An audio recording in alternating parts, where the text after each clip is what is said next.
Hello everyone, welcome to my YouTube channel. আমার YouTube channel S tutorial. যারা এখনও পর্যন্ত ইউটিউব চ্যানেলটিকে সাবস্ক্রাইব করেন অবশ্যই ইউটিউব চ্যানেলটিকে সাবস্ক্রাইব করবে। আজকের ভিডিওটি দেখার পর ভালো লেগে থাকলে অবশ্যই লাইক কমেন্টস এবং বেশি বেশি করে শেয়ার করবে। আজকের আলোচনা ক্লাস 11 অর্থাৎ একাদশ শ্রেণীর semester 2 second semester sociology syllabus নিয়ে আলোচনা করব। যে সমস্ত ছাত্রছাত্রী ক্লাস 11-এর সেমিস্টার 2 অর্থাৎ সেকেন্ড সেমিস্টারে পড়াশোনা করছো, যাদের সোশিওলজি অর্থাৎ সমাজতত্ত্ব বা সমাজবিদ্যা সাবজেক্টটি রয়েছে, তাদের উদ্দেশ্যে আজকের ভিডিও। আজকের আলোচনা ক্লাস 11 একাদশ শ্রেণীর সেমিস্টার 2 সেকেন্ড সেমিস্টার সোশিওলজি অর্থাৎ সমাজতত্ত্ব বা সমাজবিদ্যার সিলেবাস নিয়ে আলোচনা করব। ক্লাস 11-এর সেমিস্টার 2 অর্থাৎ সেকেন্ড সেমিস্টারের সোশিওলজি সিলেবাস নিয়ে আলোচনা করব ক্লাস 11।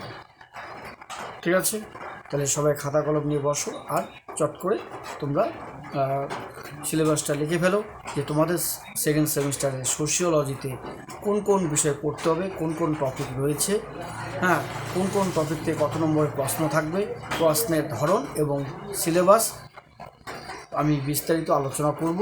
তোমরা খাতায় লিখে নাও। এর পরের ভিডিওতে আমি সাজেশন অর্থাৎ ক্লাস 11 একাদশ শ্রেণীর সোশিওলজি সমাজতত্ত্ব বা সমাজবিদ্যার সাজেশন নিয়ে আমি আলোচনা করব। এর পরের ভিডিওতে ক্লাস 11-এর সেকেন্ড সেমিস্টার সোশিওলজি সাজেশন পরের ভিডিওতে আলোচনা করব। আজকের ভিডিওতে আলোচনা করব ক্লাস 11 অর্থাৎ একাদশ শ্রেণীর সেকেন্ড সেমিস্টার 2 সোশিওলজি অর্থাৎ সমাজতত্ত্ব বা সমাজবিদ্যার সিলেবাস। আজকে সিলেবাস নিয়ে আলোচনা করব। তাই আজকের ভিডিওটি দেখার পর ভালো লেগে থাকলে অবশ্যই লাইক কমেন্টস এবং বেশি বেশি করে শেয়ার করবে। আর যারা এখনও পর্যন্ত ইউটিউব চ্যানেলটিকে সাবস্ক্রাইব করোনি অবশ্যই ইউটিউব চ্যানেলটিকে সাবস্ক্রাইব করবে, তাহলেই তোমরা আমার যে ভিডিওগুলো আছে নতুন নতুন আপডেট সেগুলো তোমরা দেখতে পাবে, দেখার সুযোগ পাবে। তাই বলছি অবশ্যই কিন্তু আমার YouTube channel S tutorial home, এই ইউটিউব চ্যানেলটিকে অবশ্যই সাবস্ক্রাইব করতে হবে। এখন লিখে নাও, সবাই খাতাতে লিখে নাও ক্লাস 11। খাতায় লেখো ক্লাস 11, অবলিক দিয়ে লেখো একাদশ শ্রেণী, নিচে লেখো সেমিস্টার 2 বা সেকেন্ড সেমিস্টার 2 বা সেকেন্ড সেমিস্টার লেখো। লিখে নিচে লেখো সোশিওলজি, অবলিক দিয়ে লেখো সমাজতত্ত্ব বা সমাজবিদ্যা, নিচে লেখো সিলেবাস লিখে আন্ডারলাইন করে দাও। ঠিক আছে, এখন আমি সিলেবাস বলছি, শোনো। তোমাদের ক্লাস 11-এর সেকেন্ড সেমিস্টার অর্থাৎ সেমিস্টার 2 সোশিওলজি তোমাদের দুটো ইউনিট পড়তে হবে। কটা ইউনিট? দুটো, কিন্তু ইউনিটের ভিতরে অনেক টপিক রয়েছে, সাব টপিক রয়েছে, বিভিন্ন টপিক রয়েছে। সেই টপিক সম্পর্কে তোমাদের জানতে হবে, আলোচনা করতে হবে, পড়তে হবে। সেখান থেকে কিন্তু তোমাদের প্রশ্ন থাকবে, ঠিক আছে, পরীক্ষাতে। এবং এই সেকেন্ড সেমিস্টারে ক্লাস 11-এর সেকেন্ড সেমিস্টারে সোশিওলজিতে তোমরা যা যা পড়বে, পরবর্তীতে যদি তোমাদের মধ্যে কেউ পরবর্তীতে কলেজে গিয়ে যখন কলেজ অ্যাডমিশন হবে তখন যদি কেউ মেজর সোশিওলজি নাও, মেজর সোশিওলজি নিয়ে পড়াশোনা করো, সেক্ষেত্রে তোমরা কিন্তু মেজর বা মাইনর, সেক্ষেত্রে কিন্তু এই বিষয়গুলো পরবর্তীতে আবার BA first semester, second semester, third সেমিস্টারের মধ্যে এগুলো পেয়ে যাবে। ঠিক আছে, বিএ থার্ড সেমিস্টারে কিন্তু তোমরা এই বিষয়গুলো পেয়ে যাবে। সিবিপিবিইউ যদি কেউ বিএতে সোশিওলজি নিয়ে পড়াশোনা করো তাহলে এই বিষয়গুলো থার্ড সেমিস্টার পাবে। অন্যান্য ইউনিভার্সিটির অধীনেও যে কলেজগুলো আছে সেখানেও তোমরা বিএ ক্লাসে কোনো না কোনো সেমিস্টারে এই বিষয়গুলো পাবে। ঠিক আছে, এই বিষয়গুলো পাবে। তাই এখন যদি ক্লাস 11-এর সেকেন্ড সেমিস্টার পরীক্ষার আগে তোমরা যদি ভালো করে এই সোশিওলজির এই সিলেবাসে দুটো ইউনিটের যে বিষয়গুলো রয়েছে, টপিকগুলো রয়েছে, ভালো করে বুঝতে পারো, আলোচনা করে নিতে পারো, ভালো করে পড়াশোনা করতে পারো, স্টাডি করো, এবং ক্লাসে স্যার ম্যাম, যে স্কুলে স্যার আছে ম্যাম আছে, ওনাদের মূল্যবান ক্লাসগুলো যদি তোমরা অ্যাটেন্ড করতে পারো, মনোযোগ সহকারে যদি ক্লাসগুলো বুঝতে পারো, ওনাদের আলোচনা, অবশ্যই কিন্তু তোমরা ভালো করে সাবজেক্টটা সম্পর্কে জানতে পারবে, অনেকটা কনসেপ্ট তোমাদের ক্লিয়ার হবে।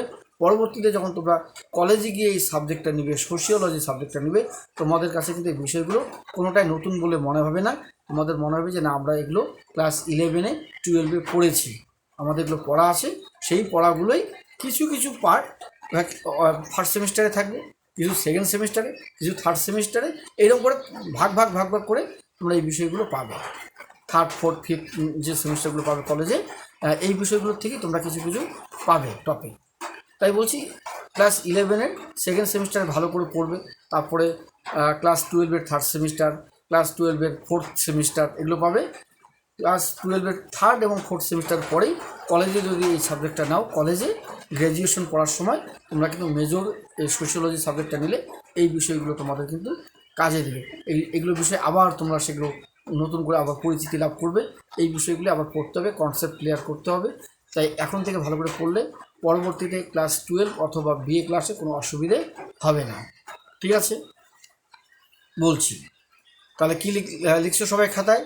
সবাই খাতায় লিখেছো ক্লাস 11 অবলিক একাদশ শ্রেণী, নিচে লেখো সেমিস্টার টু বা সেকেন্ড সেমিস্টার।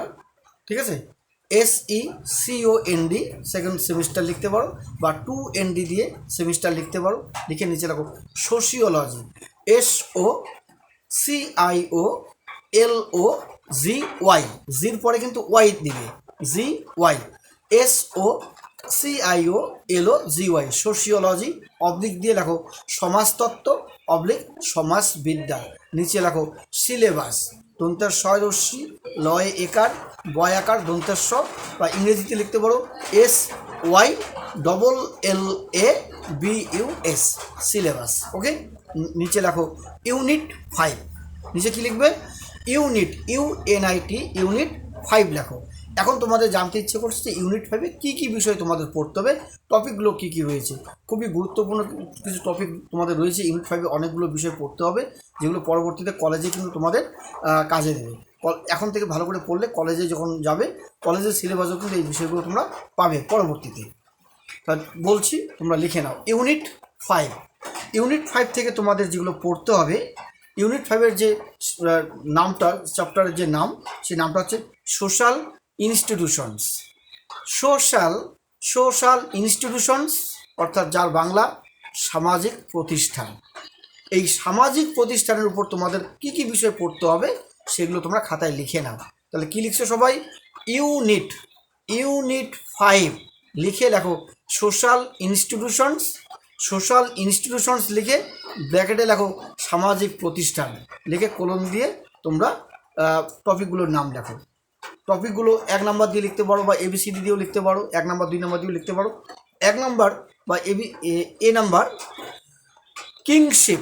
তোমাদের কিন্তু ক্লাস 11-এর সেকেন্ড সেমিস্টারে রয়েছে ইউনিট নাম্বার 5-এ প্রথমে যে টপিকটা রয়েছে কিংশিপ, KINSHIP, কিংশিপ অর্থাৎ যার বাংলা আত্মীয়তা বন্ধন, আত্মীয়তার গুরুত্ব, আত্মীয়তার প্রকারভেদ, আত্মীয়তার শ্রেণীবিভাগ। ঠিক আছে, এই বিষয়গুলো, আত্মীয়তার সংজ্ঞা, এই বিষয়গুলো কিন্তু তোমাদের পড়তে হবে। কতগুলো শ্রেণীবিভাগ রয়েছে, ঠিক আছে, আত্মীয়তার ধরন পড়বে। Family and marriage, forms and functions. তোমাদের পড়তে হবে পরিবার, বিবাহ, কার্যাবলী এবং বিবাহের ধরন, পরিবারের ধরন অর্থাৎ ফ্যামিলির যে ফর্মসগুলো রয়েছে, বা ম্যারেজের যে ফর্মসগুলো রয়েছে, বিভিন্ন ধরন রয়েছে, সেগুলো পড়তে হবে।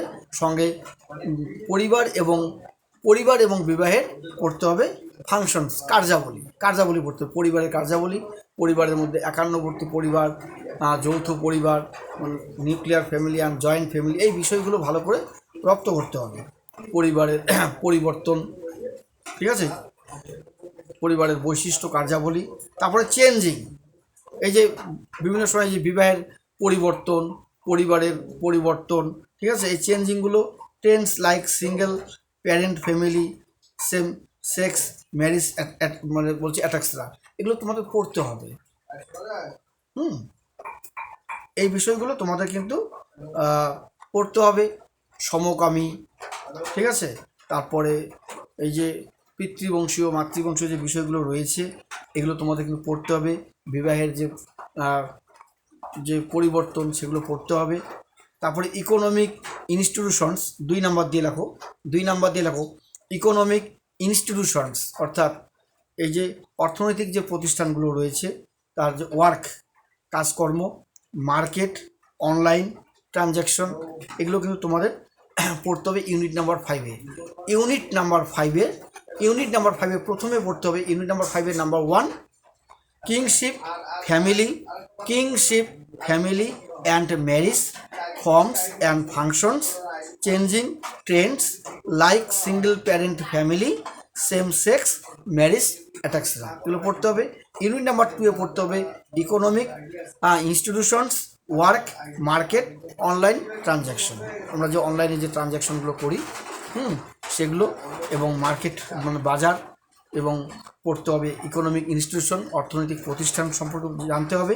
এরপর পড়তে হবে নাম্বার 3, ইউনিট নাম্বার 5-এরই নাম্বার 3 পলিটিক্যাল ইনস্টিটিউশনস।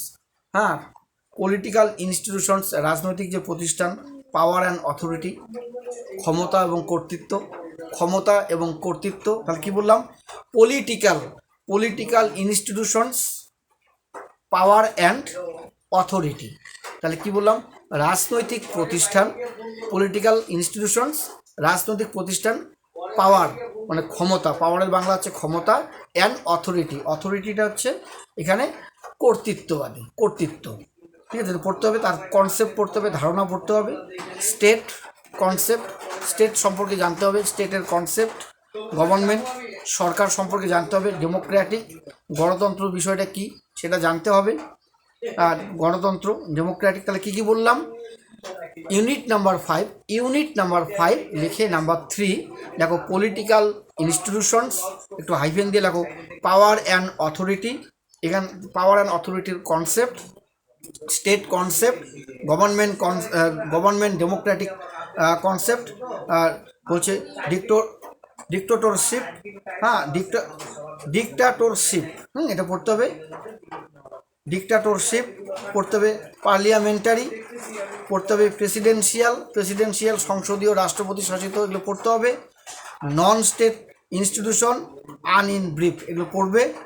এরপরে ইউনিট নাম্বার 5-এর 4 নাম্বার পড়তে হবে কালচারাল ইনস্টিটিউশন, সাংস্কৃতিক প্রতিষ্ঠান। কী লিখতে হবে?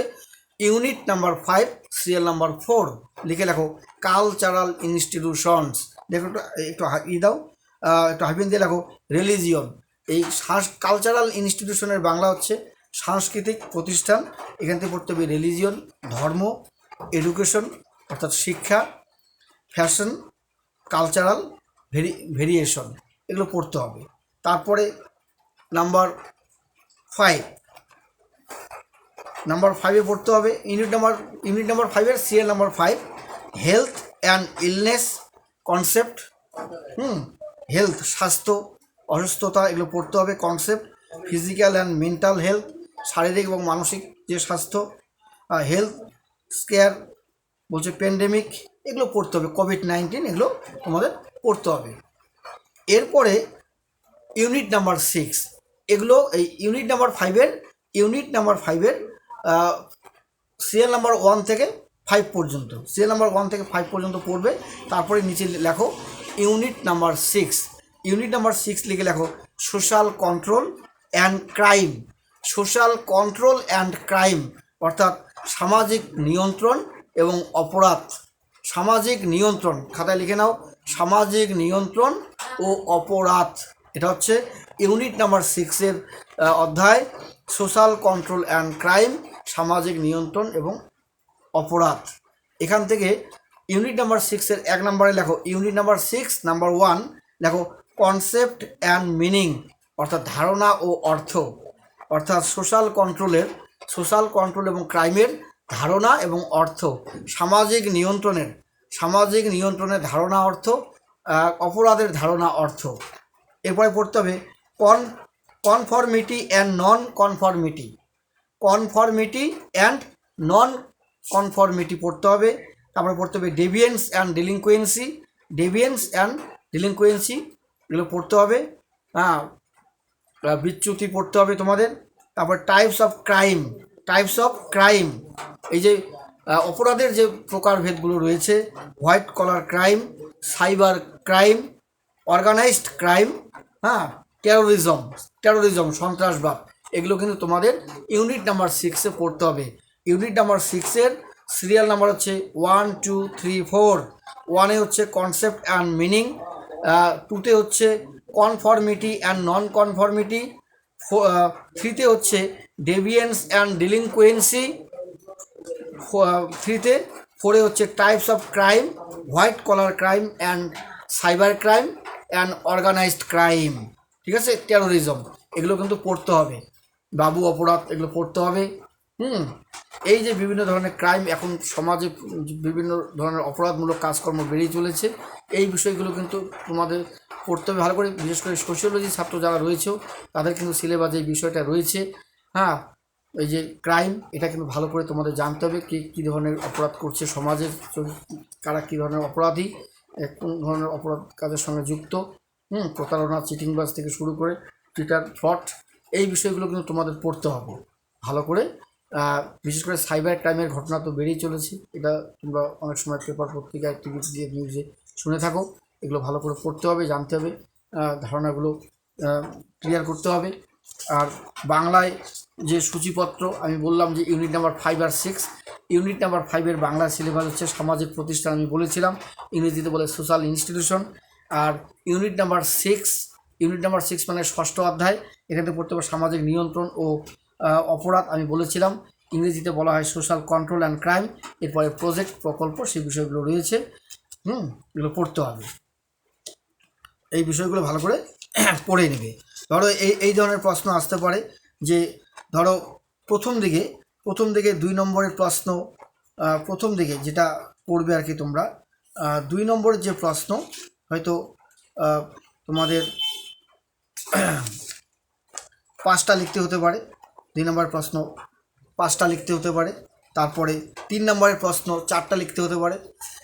প্রশ্নের মান 2, 2-এর প্রশ্ন লিখতে হবে 5টি, 2-এর প্রশ্ন লিখতে হবে 5টি, 3-এর প্রশ্ন লিখতে হবে 4টি এবং 6-এর প্রশ্ন লিখতে হবে 3টি। তাহলে 2-এর প্রশ্ন 5টি লিখলে 10 নম্বর, 5 × 2 = 10, 3-এর প্রশ্ন 4টি লিখলে 3 × 4 = 12, আর হচ্ছে আর হলো 6-এর প্রশ্ন 3টি, 3 × 6 = 18, অর্থাৎ 10, 12 এবং 18 যোগফল 40। এই 40-এ তোমাদের পরীক্ষাটা দিতে হবে, কারণ 10 আর 12 হচ্ছে 22, 22 আর 18, ঠিক আছে, এই হলো 40। এইভাবে পরীক্ষায় তোমাদের লিখতে হবে। 2 নম্বরের প্রশ্ন 5টি প্রশ্ন উত্তর দিতে হবে, 3-এর প্রশ্ন 4টি প্রশ্ন উত্তর লিখতে হবে এবং 6-এর প্রশ্ন 3টি প্রশ্ন উত্তর লিখতে হবে, ঠিক আছে। ইউনিট নাম্বার 5 এবং 6, অর্থাৎ পঞ্চম অধ্যায় এবং ষষ্ঠ অধ্যায়। পঞ্চম অধ্যায়ে টপিক বেশি, ষষ্ঠ অধ্যায়ে টপিক কম। তাও ষষ্ঠ অধ্যায়ে সোশ্যাল কন্ট্রোলটা পড়তে হবে, সামাজিক নিয়ন্ত্রণের সঙ্গে অপরাধ বিষয়টা পড়তে হবে, সামাজিক নিয়ন্ত্রণের বিভিন্ন মাধ্যমগুলো পড়তে হবে, সামাজিক নিয়ন্ত্রণের উদ্দেশ্যগুলো পড়তে হবে এবং অপরাধমূলক যে কাজকর্মগুলো রয়েছে সেগুলো তোমাদের পড়তে হবে। এটা হচ্ছে ইউনিট নাম্বার 6। আর 5-এ কিন্তু অনেক বিষয় রয়েছে, ফ্যামিলি, ম্যারেজ, ঠিক আছে, এগুলো পড়তে হবে। হ্যাঁ, ফ্যামিলি, ম্যারেজ থেকে শুরু করে অনেক বিষয় তোমাদের কিন্তু ইউনিট নাম্বার রয়েছে। ইকোনমিক ইনস্টিটিউশন রয়েছে, ওয়ার্ক মার্কেট, অনলাইন রয়েছে, পলিটিক্যাল ইনস্টিটিউশন, তারপরে পড়তে হবে কালচারাল ইনস্টিটিউশন, এই বিষয়গুলো অনেক রয়েছে, health, and illness concept, delinquency, deviance, এগুলো কিন্তু তোমাদের পড়ে নিতে হবে। Types of crime, white collar crime, cyber crime, organised crime, সংগঠিত অপরাধ, বাবু অপরাধ, এগুলো পড়তে হবে তোমাদের, ঠিক আছে। এগুলো ভালো করে তোমাদের পড়ে নিতে হবে। তাই বলছি, এগুলো জানতে হবে, এই বিষয়গুলো সম্পর্কে। টেক্সট বই কিনবে, পাঠ্যসূচি টেক্সট বই কিনে টেক্সট বই ভালো করে পড়বে, তাহলে কিন্তু এই বিষয়গুলো তোমরা জানতে পারবে। অনেক কিছু রয়েছে এই ভিতরে। হ্যাঁ, সামাজিক অনুসরণের যে বিভিন্ন প্রসেস অফ কনফর্মিটি, সামাজিক অনুসরণের কারণগুলো পড়তে হবে, কনফর্মিটি, ঠিক আছে।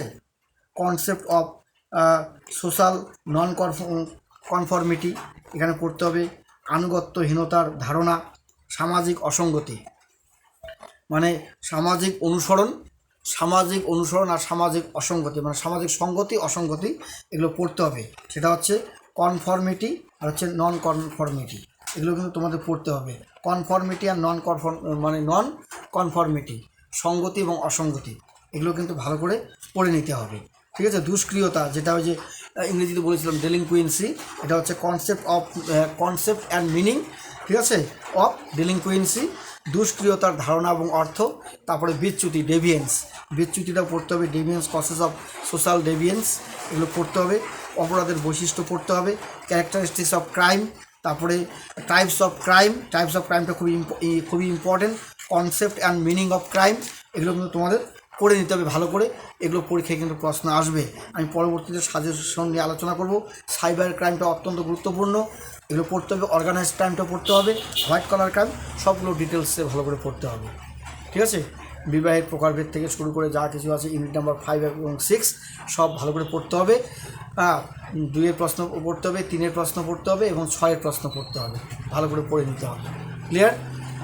আজকের ভিডিওটি শোনার পর যদি ভালো লেগে থাকে অবশ্যই লাইক করবে, কমেন্টস করে জানাবে এবং বেশি বেশি করে বন্ধুদের কাছে শেয়ার করবে। আর যারা এখনও পর্যন্ত আমার ইউটিউব চ্যানেলটি সাবস্ক্রাইব করনি, আমার YouTube channel S tutorial home, অবশ্যই ইউটিউব চ্যানেলটিকে তোমরা সাবস্ক্রাইব করবে, অবশ্যই ইউটিউব চ্যানেলটিকে সাবস্ক্রাইব করবে। পরবর্তীতে আমি কিন্তু ক্লাস 11-এর সেকেন্ড সেমিস্টার সোশিওলজি সাজেশন নিয়ে আলোচনা করব, তাই অবশ্যই ইউটিউব চ্যানেলটিকে তোমরা সাবস্ক্রাইব করবে।